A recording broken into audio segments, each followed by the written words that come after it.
The silver ship moved through space like a graceful bird. Lyrelei sat by the window and watched Earth's moon grow bigger as they got closer. Her pointed ears twitched with worry. 5 years had passed since she last saw this place. 5 years, since she had left Jake Morrison behind without saying goodbye.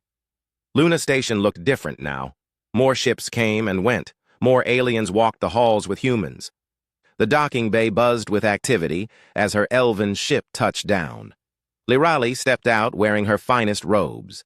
Her long silver hair was braided with tiny gems that caught the light. She looked like what she was now, an important elf diplomat. But inside, her heart beat fast like a nervous child. Commander Lisa Hayes met her at the airlock. The human woman had short brown hair and tired eyes. She wore a blue uniform with many badges. Lisa smiled, but Lyrelei could see she was being careful. "Welcome. Back to Luna Station, Ambassador Moonwhisper," Lisa said. She used Lyrelei's formal title. "We were not expecting elven visitors so soon." "I bring greetings from the Elven Council," Lyrelei replied. Her voice sounded calm, but her hands shook a little. "We wish to discuss new trade agreements." Lisa nodded and led her through the station. Everything looked cleaner and bigger than before. New sections had been built. Humans worked side by side with aliens from many worlds. Lyrelei saw reptile people with green scales, tall blue beings with 4 arms, and small furry creatures with big eyes. Everyone seemed busy and happy. They passed a group of workers fixing a broken wall panel. Lyrelei stopped walking when she heard a familiar laugh. Her heart jumped. She knew that sound. She had dreamed about it for 5 years. "Is something wrong, Ambassador?" Lisa asked. Lyrelei shook her head quickly. "No, nothing. Please continue." But she looked back over her shoulder. A tall human man with brown hair was showing the alien workers how to use a special tool. He moved his hands while he talked, the way she remembered, the way that had made her feel warm inside long ago. Could it really be him? Lisa brought her to the diplomatic quarters. The rooms were nice with soft furniture and a view of Earth. "Dinner will be at 7, Lisa said. "You will meet our station leaders then." When Lisa left, Lyrelei sat on the bed and put her face in her hands. She had practiced what she would say to Jake 1,000 times, but now she felt scared. What if he was angry? What if he did not want to see her? What if he had forgotten her completely? She changed into a simpler dress and walked through the station. She told herself she was just exploring, but she knew where her feet were taking her. The engineering section looked very different. It used to be a small, dark place with old machines. Now it was bright and clean with new equipment everywhere. A sign on the door read, "Morrison Engineering Solutions."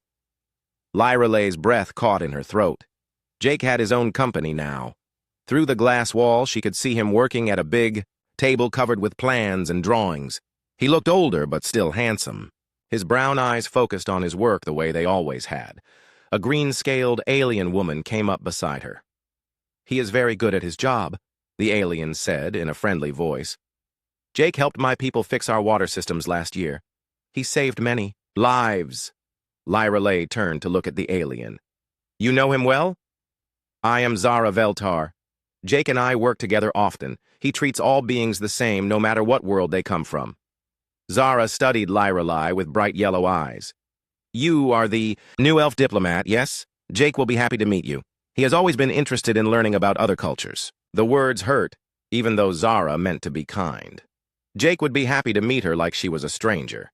He did not know she was here. He did not know she had come back for him. "Perhaps later," Lyrelei said softly. At dinner, Lyrelei sat at a long table with station officers and alien representatives. Everyone talked about trade and politics. She tried to listen, but her eyes kept looking around the room. Jake was not there. "Our chief engineer sends his apologies," Lisa said during the meal. "Jake Morrison is working on an urgent project tonight. You will meet him tomorrow when we discuss the technical parts of your proposal." Lyrelei's heart sank. Another day of waiting. Another day of wondering if seeing him again was a mistake. After dinner, she walked to the observation deck. Earth hung in space like a blue and white marble, beautiful and peaceful. She remembered the first time Jake had shown her this view. He had talked about his home planet with such love. He had made her understand why humans fought so hard to protect their world. "Beautiful, is it not?" a voice said behind her. Lyrelay turned around.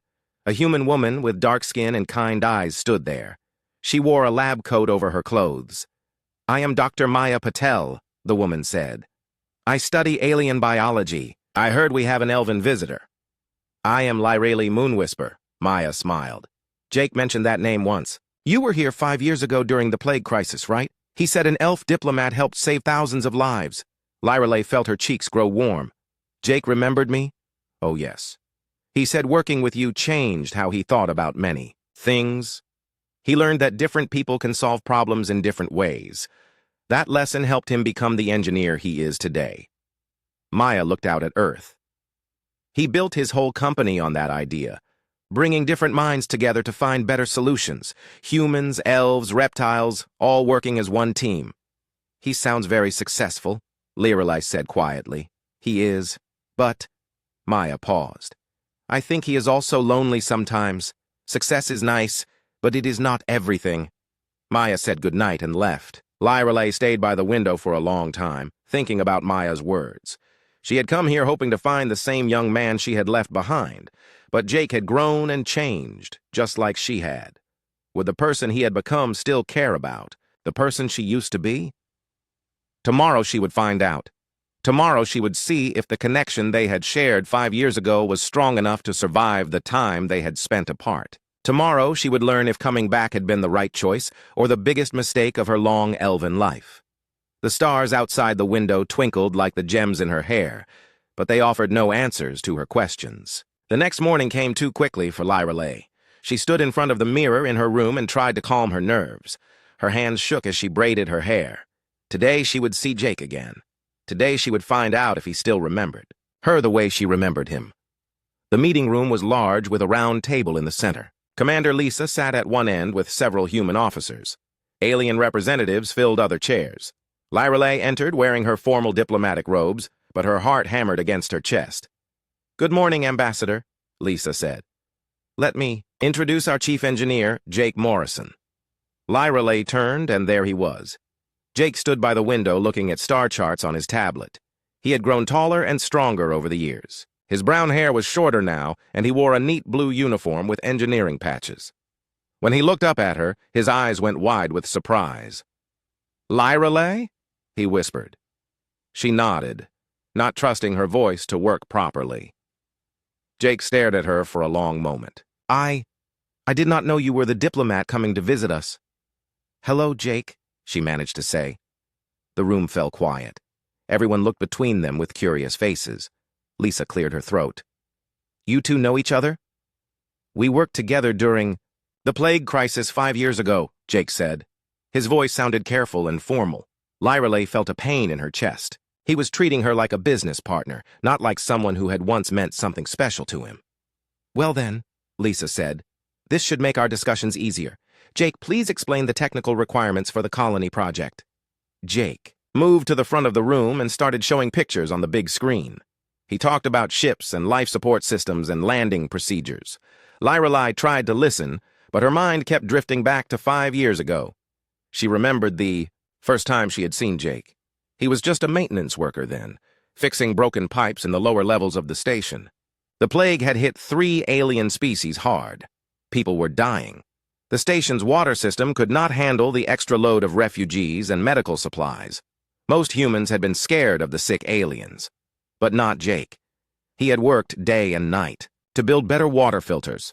When the regular methods failed, he had asked for her help. "I know your people use nature magic," he had said to her that day. "Could you help make the water cleaner?" Other elves would have said no. Mixing magic with human technology was not done. But something about Jake's honest eyes and his desire to help made her want to try. They had worked together for 3 days, straight. Jake showed her how his machines worked.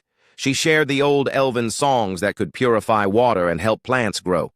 Together, they created something new, something that saved over 10,000 lives. Ambassador Moonwhisper? Lyrelay blinked and realized Jake was talking to her. Everyone in the room was looking at her expectantly. "I am sorry," she said, feeling her cheeks turn red. Could you repeat the question? Jake's expression softened a little. I was asking about elven environmental magic. For the colony ship, we need to create a balanced ecosystem. Human technology can handle the basics, but elven magic could help the plants and animals adapt faster. Yes, Lyrelay said, grateful, to focus on work. Our nature singers can help with that. The meeting continued for 2 hours. They discussed technical details and supply lists. Lyrelay found herself watching Jake as he talked. He had become confident and knowledgeable. People listened when he spoke. He had grown into a real leader. When the meeting ended, most people left quickly. But Jake stayed behind, organizing his papers slowly. Lyrelay gathered her own documents, stealing glances at him. Lyrelay, he said finally, could we talk privately? She nodded and followed him out of the room. He led her to a small office that overlooked the docking bay. Ships came and went below them like busy insects. I cannot believe you are here, Jake said. He leaned against his desk and looked at her. When you left 5 years ago, I thought I would never see you again. I had to leave, Lyrelay said. My people called me home. I know, but you never said goodbye. One day you were here, the next day you were gone. I looked for you everywhere. Lyrelay felt tears start in her eyes. I wanted to say goodbye, but I was scared. Scared of what? Scared of how much it would hurt. Scared that if I saw you one more time, I would not be able to leave at all. Jake was quiet for a moment. And now you are back. Yes. Why? Lyrelay took a deep breath.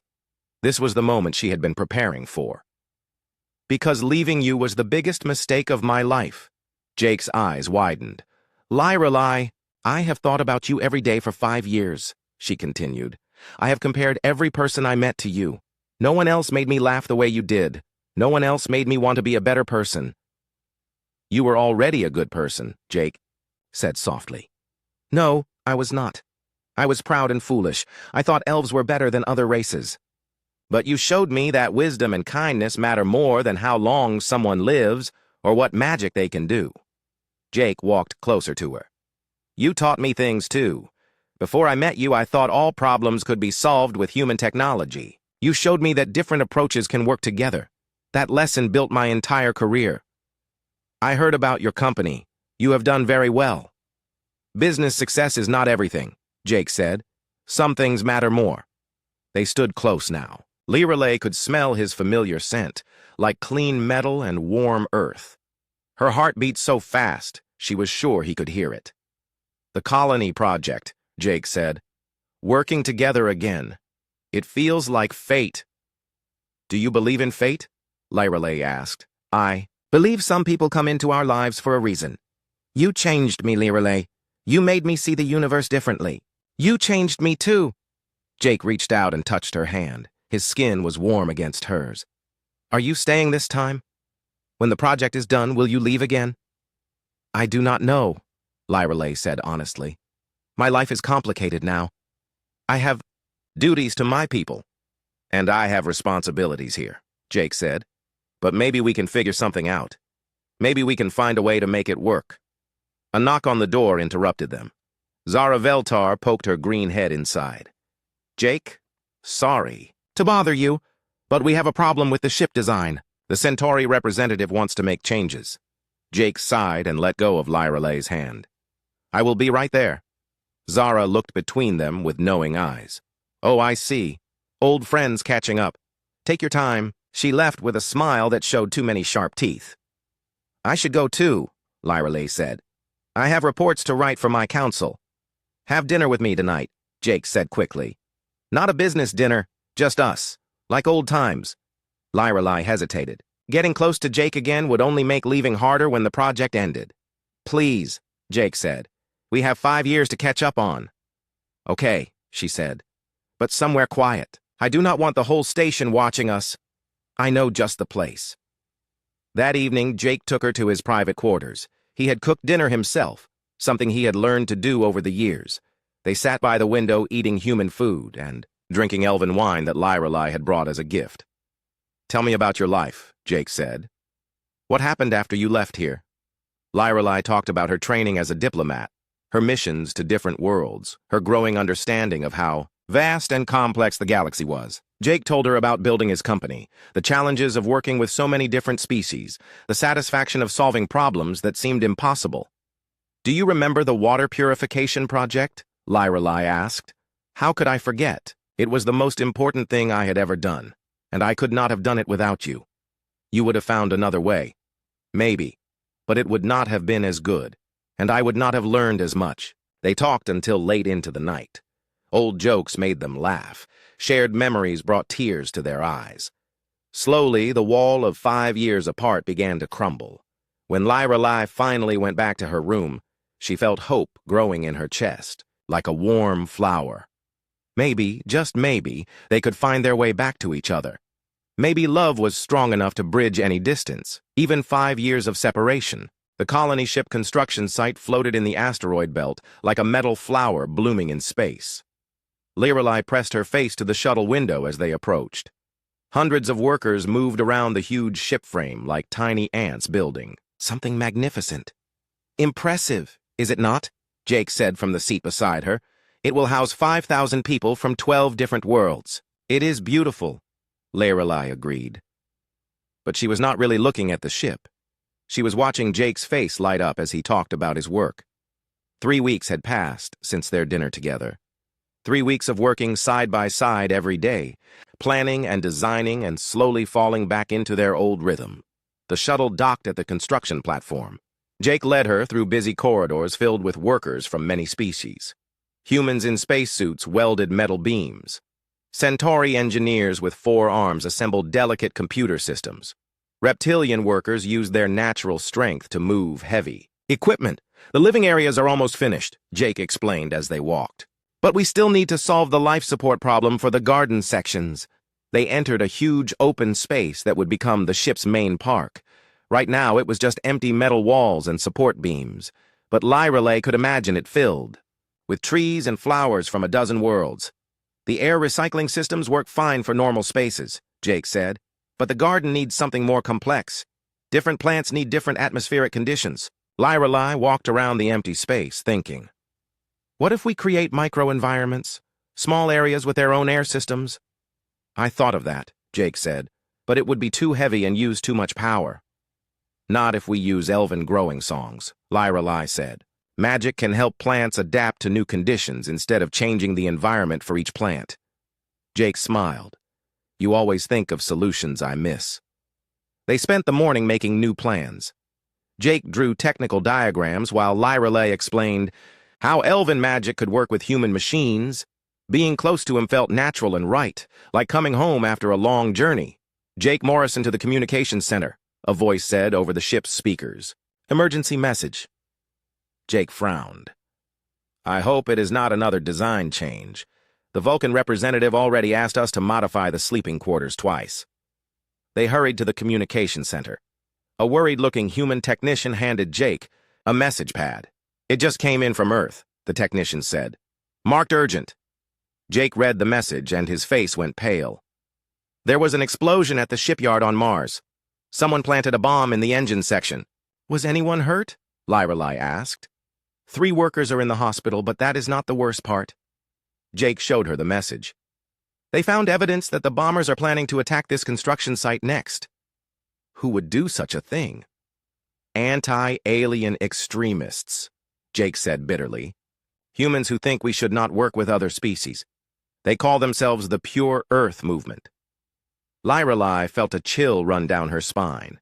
She had heard of such groups on other worlds, people who feared change and hated anyone different from themselves. Commander Lisa's voice came over the communication system. "All department heads report to the command center immediately." The command center buzzed with activity. Lisa stood at the center of a group of worried-looking officers and engineers. "You all know about the Mars bombing," Lisa said. "Intelligence believes the same group will target our construction site within the next few days." "What about security?" asked Dr. Maya Patel. "We are doubling the guard patrols and checking all incoming ships," Lisa replied. "But this facility is huge. We cannot watch everything at once." Jake stepped forward. "What if we install motion sensors in the critical areas?" I can have them working in 12 hours. Do it, Lisa said. Anything else? Lyrelay raised her hand. My ship has elven security specialists. They could help guard the site. Some of the human officers looked uncomfortable. One of them, a man with gray hair and cold eyes, spoke up. No offense, Ambassador, but this is a human problem. We should handle it ourselves. With respect, Colonel Barnes, Jake said firmly, the extremists want to destroy a project that represents cooperation between species. That makes it everyone's problem. Barnes glared at Jake. You have always been too trusting of aliens, Morrison. Maybe it is time to remember what species you belong to. I belong to the species that builds things instead of destroying them, Jake replied. The species that judges people by their actions, not their appearance. Lyrelay felt proud of Jake for standing up to the bigoted officer, but she also felt worried.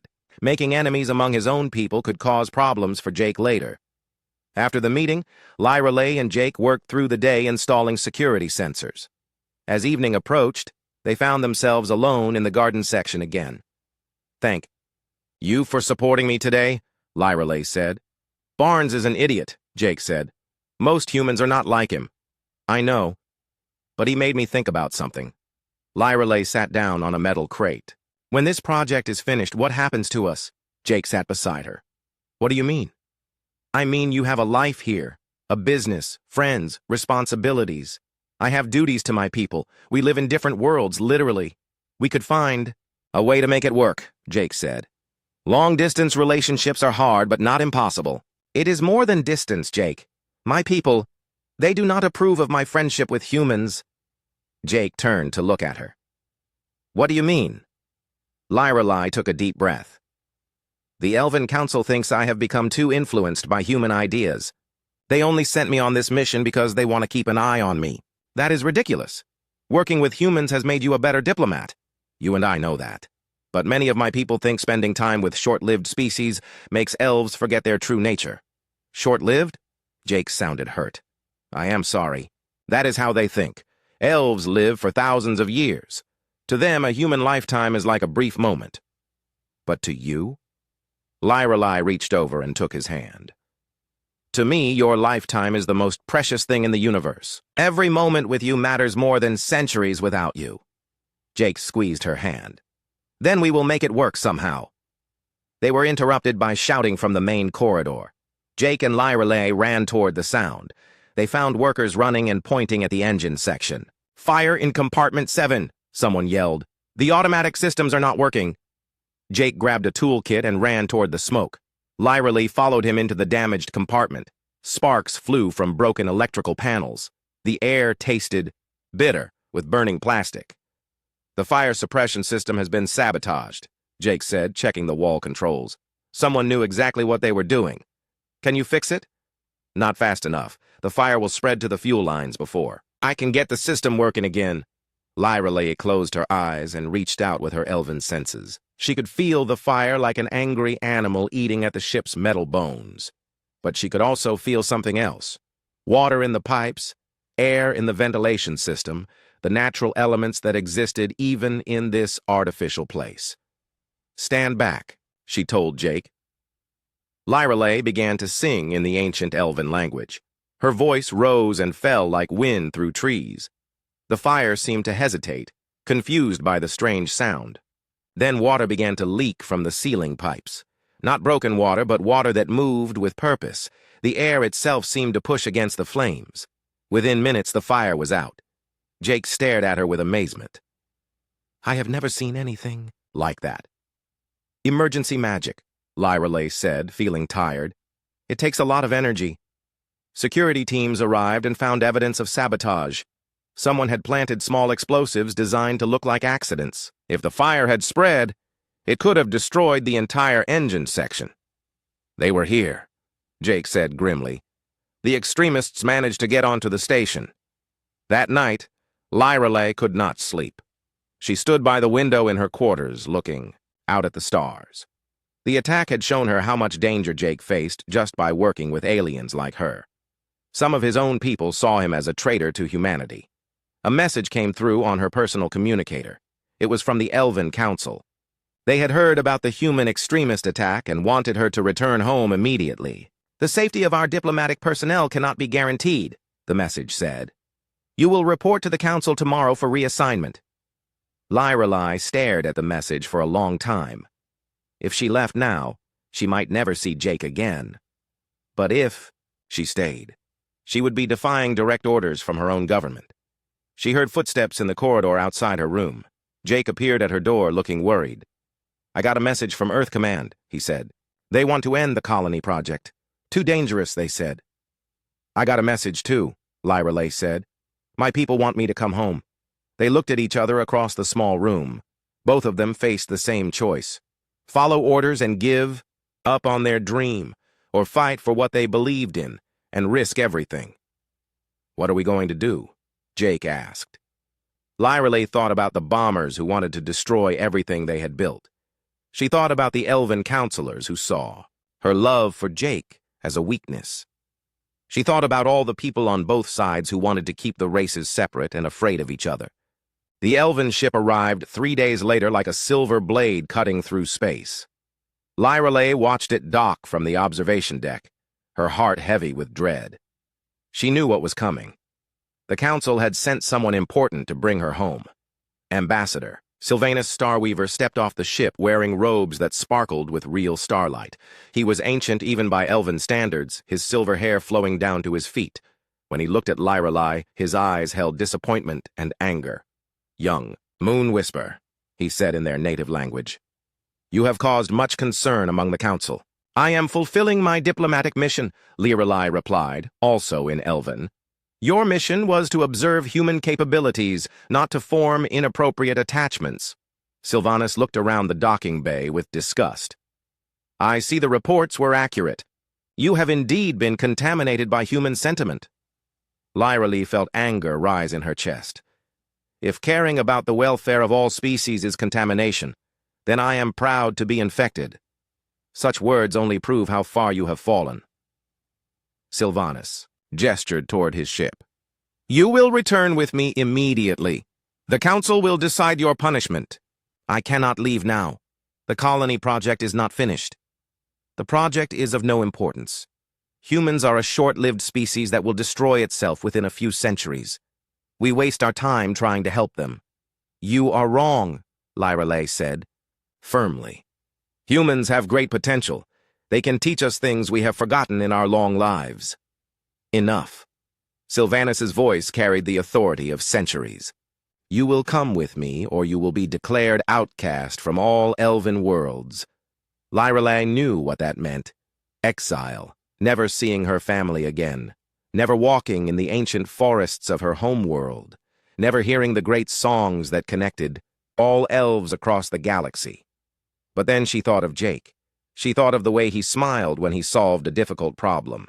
She thought of how he treated every being with respect, regardless of their species.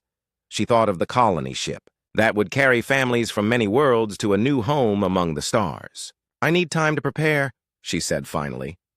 "You have 2 hours," Sylvanus replied. "We leave before nightfall." Lyrelei found Jake in the engineering section, working on power distribution charts. When he saw her face, he immediately knew something was wrong. "They are taking me home," she said simply. Jake's stylus fell from his hand. "When?" "Tonight. Can you refuse?" "Not unless I want to become an exile." Lyrelei sat down heavily in a chair. "I would lose everything. My position, my family, my home world. I would have nothing." Jake knelt beside her chair. "You would have me, would I? You have your life here, your business. I cannot ask you to give that up for someone who might be exiled from her own people." "You are not asking. I am offering." Lyrelei touched his face gently. "Sweet Jake, you would sacrifice everything for me, would you not?" "Yes. That is why I love you, and why I cannot let you do it." They held each other for a long time, not speaking. Finally, Jake pulled away. "There has to be another option," he said. "Some way to make this work. Unless the laws of physics change, I do not see how." Jake stood up suddenly. "Wait, what if they did change? What if something happened that required both human and elven cooperation?" Something so important that the council would have to let you stay. What are you thinking? Jake walked to his computer and started typing rapidly. Remember that sensor reading we got from the outer system? The one we thought was just space debris? Yes. What if it was not debris? What if it was something else? Jake's fingers flew over the keyboard. Look at this energy signature. It does not match any natural phenomenon. Lyrelay studied the data. Her elven training had taught her to recognize many types of energy. This is very old, ancient, even by our standards. Could it be dangerous? Potentially. This type of energy, resonance, I have seen something like it in our oldest historical records. From before we learned to control our own power. Jake leaned back in his chair. What if we took a team out there to investigate? Humans and elves working together. If it turns out to be important, the council would have to let you finish the mission. And if it turns out to be nothing, then we will have bought ourselves a few more days together. Lyrelay thought about the plan. It was risky and probably would not work, but it was better than giving up without a fight. I will need to convince Sylvanas to come with us, she said. If an elder council member witnesses whatever we find, it will carry more weight. Can you do that? Maybe, if I make it sound like a chance to prove human incompetence. 2 hours later, Lyrelay stood before Ambassador Sylvanas in his ship's elegant meeting room. She had changed into her most formal robes and braided her hair with the sacred silver threads of her family. Honored elder, she said with deep respect, before I return with you, I request permission to complete one final task. What task? There is an anomaly in the outer system that requires investigation. If it proves to be what I suspect, it could be very dangerous to leave unexamined. Sylvanas raised one silver eyebrow. What do you suspect it to be? Old elven technology. Lost during the Great Wandering, perhaps. If humans stumbled upon it without proper knowledge, they could cause terrible damage. This was not entirely untrue. The energy readings did resemble elven technology from their ancient past, and humans without proper training could indeed be dangerous around such power. How long would this investigation take? 3 days at most, and it would give you a chance to observe human methods firsthand. You could report to the council about their true capabilities. Sylvanas considered this. The chance to gather intelligence on human limitations would appeal to the elven government. And 3 days was a small delay in the life of an immortal. Very well. But I will accompany this expedition personally. I want to see how these humans handle a real challenge. The next morning, a small fleet left Luna Station. Jake's ship led the way, followed by Lyralay's diplomatic vessel and Sylvanas's council cruiser. Dr. Maya Patel came along as the science officer, along with Zara Veltar and a small crew of mixed species. The journey to the outer system took 18 hours. During the trip, Lyrelay tried to prepare Sylvanas for what they might find. She explained human problem-solving methods and their tendency to take risks that more cautious species would avoid.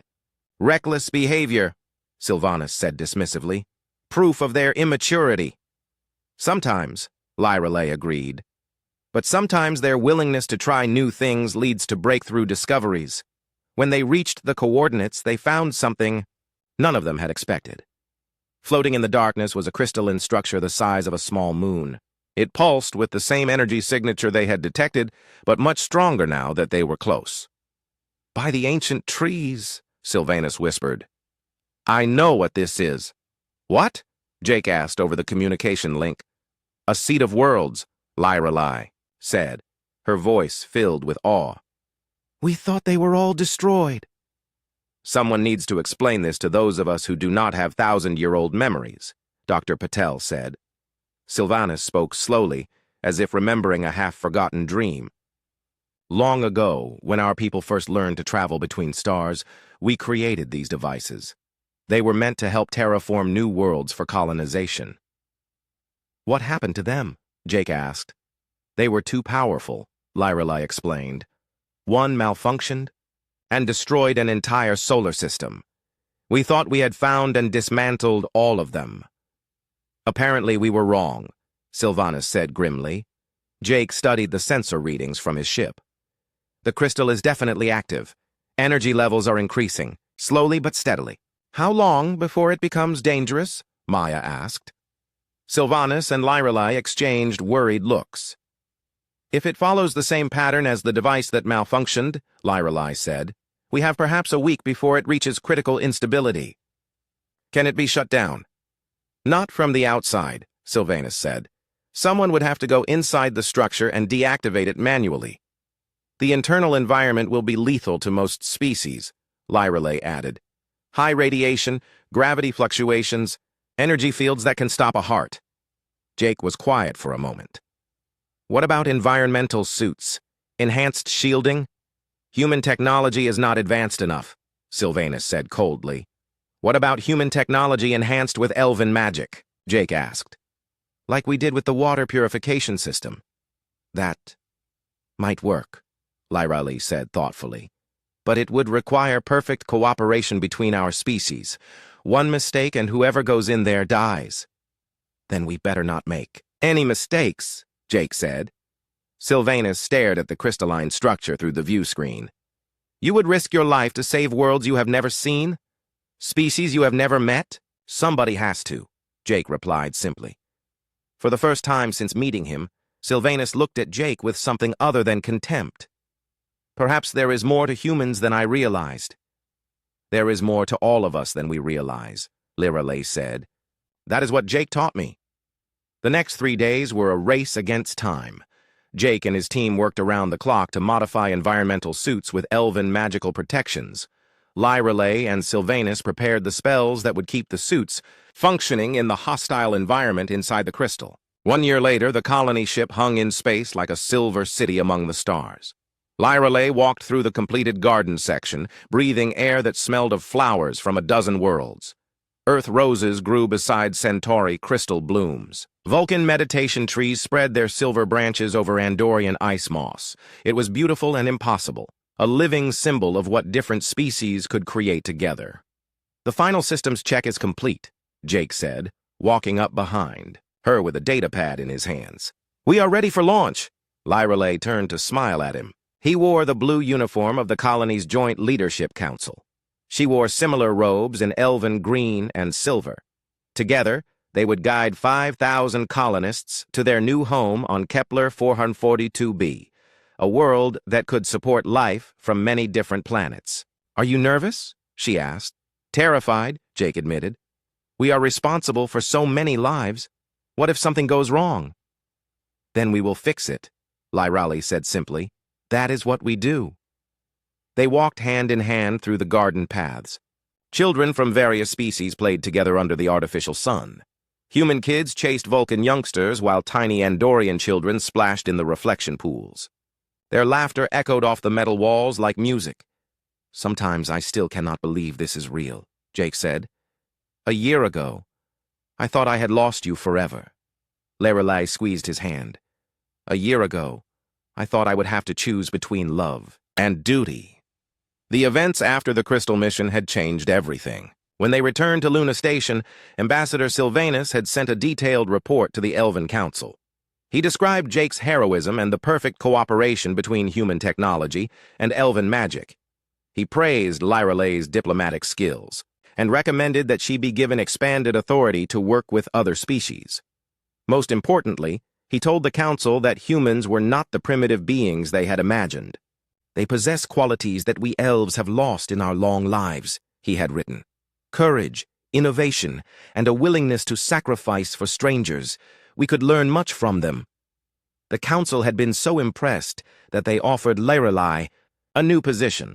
Instead of a simple diplomat, she became the first elven ambassador for interspecies cooperation. Her job was to build bridges between the elven worlds and the younger races like humans. Jake had also received recognition for his actions. Earth Command promoted him to Director of Colonial Engineering and gave him authority over all joint colonization projects. But the real reward had been simpler. He got to keep working with Lyrelai. Attention all colonists, a voice announced over the ship's communication system. Final boarding will begin in 1 hour. Please report to your assigned shuttle, Bays. That is our signal, Jake said. Time to address the colonists. They made their way to the main assembly hall. Thousands of beings filled the vast space. Humans sat next to Vulcans, Andorian families chatted with Centauri engineers, reptilian traders shared stories with elven artists. It was exactly what they had dreamed of when they first started planning the colony. Jake stepped up to the speaking platform. His voice carried clearly through the hall's sound system. "Friends," he began, "tomorrow we begin a journey that will take us to a new world. Not a human world, or an elven world, or a Vulcan world, but our world. A place where our children will grow up together, learning from each other, building something greater than any of our species could create alone." Applause filled the hall. Jake waited for it to quiet down before continuing. "This ship represents the best of all our peoples. Human engineering and elven magic, Vulcan logic and Andorian passion, Centauri artistry and reptilian strength. Together we are unstoppable." More applause. Jake gestured for Lyrelei to join him at the podium. "Ambassador Moonwhisper has something to share with you," he said. Lyrelei stepped forward. When she spoke, her voice carried the musical quality that all elves possessed. "My people have a saying," she began.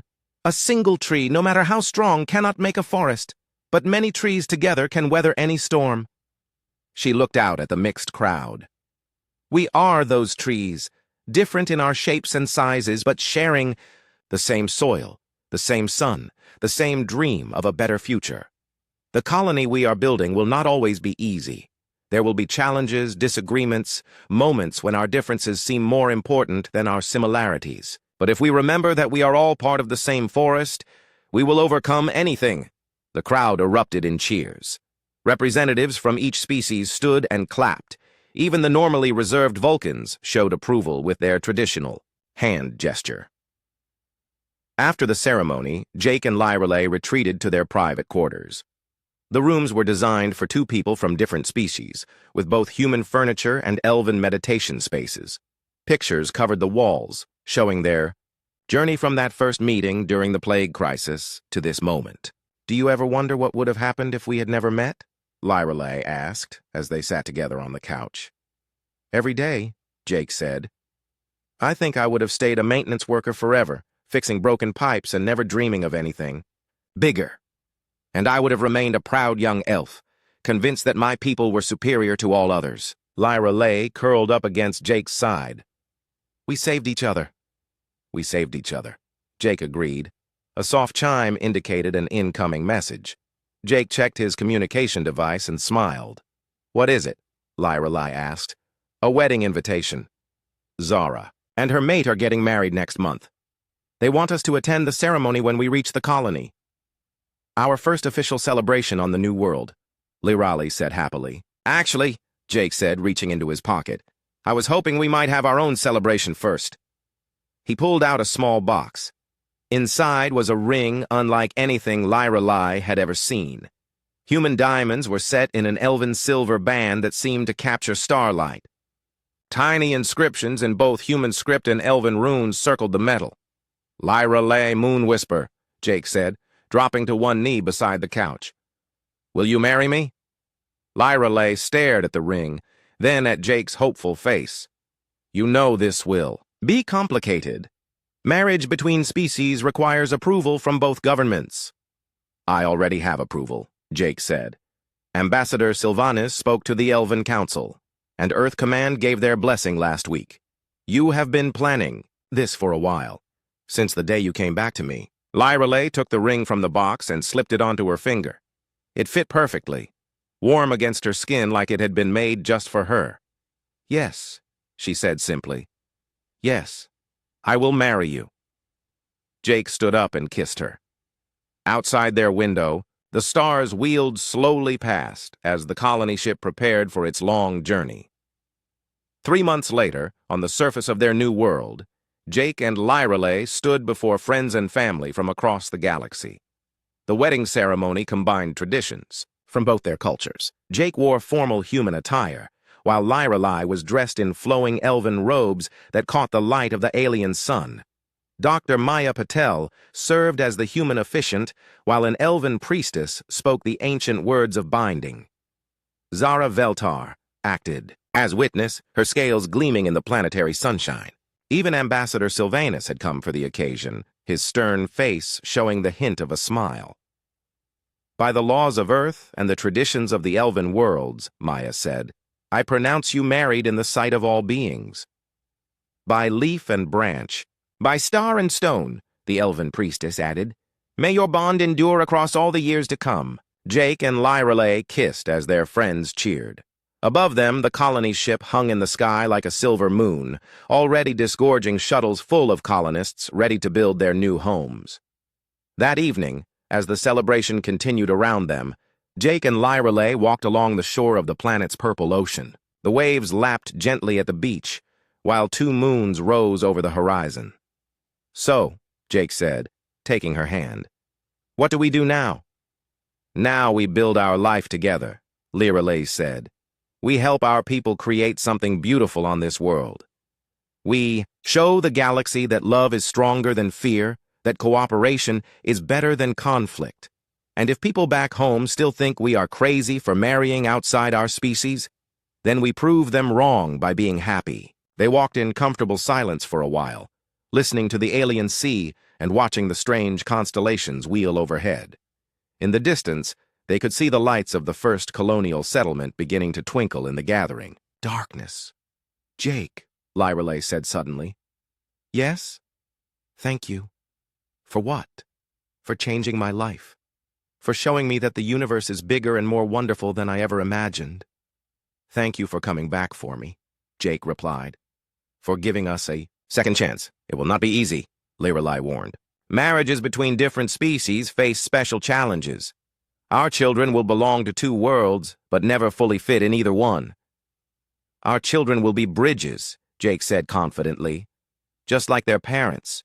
They will help bring the galaxy together." Lyrelay smiled and leaned against his shoulder. "I love your optimism. I love everything about you." As they walked back toward the celebration, Lyrelay thought about the journey that had brought them here. 5 years ago, she had been a young elf who believed her people were superior to all others. Jake had been a maintenance worker with big dreams, but no opportunity to achieve them.